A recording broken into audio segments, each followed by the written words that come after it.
In 1993, people were obsessed with bean-filled stuffed animals, aka Beanie Babies, a dance that gave you whiplash, and most captivating of all, the contents of a book despite not knowing what was inside of it. It had more buzz than Madonna's sex book, and it was even juicier. I'm talking about the little black book containing all of the supposed clients of Heidi Fleiss, aka Madame Hollywood. Hey guys, I'm Tracy Stump, and the only thing I find more captivating than slap bracelets are celebrities recounting crime stories from the 90s. This is the 1990s. Totally scandalous.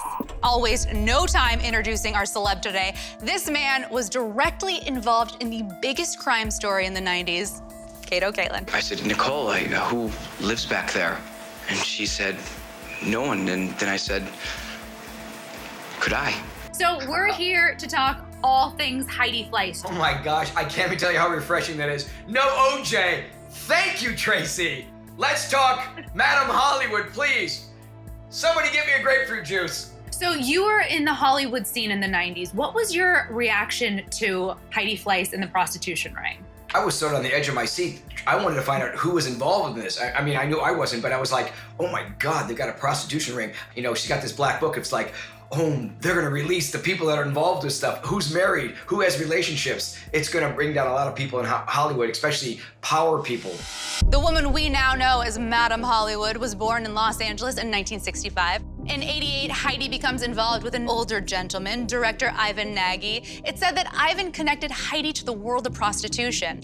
Ivan introduces Heidi to his friend Elizabeth Adams, aka Madame Alex, who specializes in clients with more money than they know what to do with. Madame Alex's escort business wasn't hitting its full potential, so Heidi recruited her hot babe friends to rejuvenate the roster. What a gal. In '89, Heidi gets her feet wet in the prostitution game by actually becoming one herself. Nice to know she wasn't above practicing what she pandered. In 1990, Heidi creates her own prostitution ring and spends her nights at clubs drumming up the richest clients she can find. She's so incredibly successful that she starts raking in upwards of $300,000 per month. $300,000 a month, you know, that's CEO of a major corporation. That's owning Apple. That's unheard of, $300,000 a month. And the thing is, how do you hide that? How do you not report? I'm blown away. Her business balloons. Within a year, she has 500 women working under her, pleasing men for the rate of $1,500 a night. Fleiss's cut, 40%, including tips. So $1,500 a night in today's money would be $2,800 a night. I think when you make so much money and you know it's like this money you can't believe you're making, you're setting yourself up. And I think you better hide some money because you know you're probably going to jail. Fleiss's empire comes crashing down in June 1993 when 4 of her girls get busted in an undercover sting operation with cops posing as Japanese businessmen. It's Hollywood. This is a town of scandal. There's, you know, sometimes you go to a club and you see this guy and you go, how did he get that girl? Well, his wallet. That's how he got it. So you know prostitution is going on. Fleiss is arrested with bail set at a cool $1 million. More charges just started flying at her in '95, like money laundering and bank fraud, and turns out she wasn't acting alone. Heidi's dad pleads guilty to laundering money through his practice, and Heidi goes to trial. And now the entire world is watching, debating that age-old question, should prostitution be legal? And who's in that book?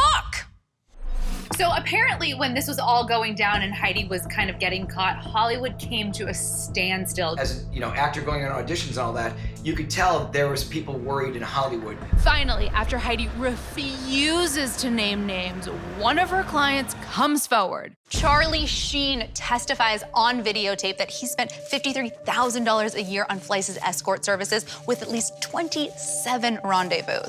Tiger blood.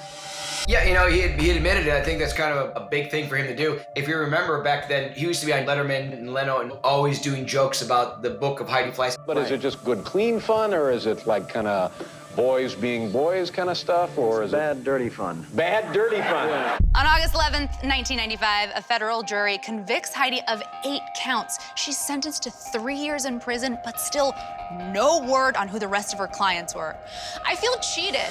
She's finally released in 1999, and while she never created another empire, her career continues to take interesting turns. In the aughts, she opens a brothel for female clients in Nevada called Heidi Fleiss's Stud Farm, but it just lacks the draw of her former Hollywood business and doesn't exactly get off the ground. In 2013, Nevada police found 400 marijuana plants in her house, but failed to make an arrest because there was literally nowhere they could relocate the $200,000 worth of exotic birds she cohabitates with.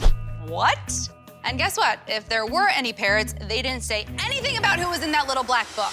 There used to be a saying, whatever it is, you can get it on eBay, and you know what? They're right, because in 2015, it all goes down. Heidi's notorious black book of clients goes up for auction at the starting price of $75,000. There are a few names that were finally released by Radar Online, and while being listed doesn't necessarily mean you used her services, my childhood is completely ruined by association. Are you ready? Charlie Sheen, Johnny Depp, Hugh Hefner, Billy Idol, George Lucas, O.J. Simpson's lawyer, Rob Shapiro. Have you heard of him before? I would sort of question of how his name is in the book. You know, is it on the book as a lawyer that if someone was in trouble, this is a great guy to call as a lawyer? I went through a trial, so I know how lawyers can make you look like a fool. So there's questions like, the name's in there, so what does that mean? It could have been like decoded and it was a different name. Like Matthew Perry. We don't know. That's true. I go to hotels and I have a different name every time I check in. I always check in as Matthew Perry. Kato Kaelin, thank you so much for hanging out with me. Come on down to my guest house anytime you want. Bye.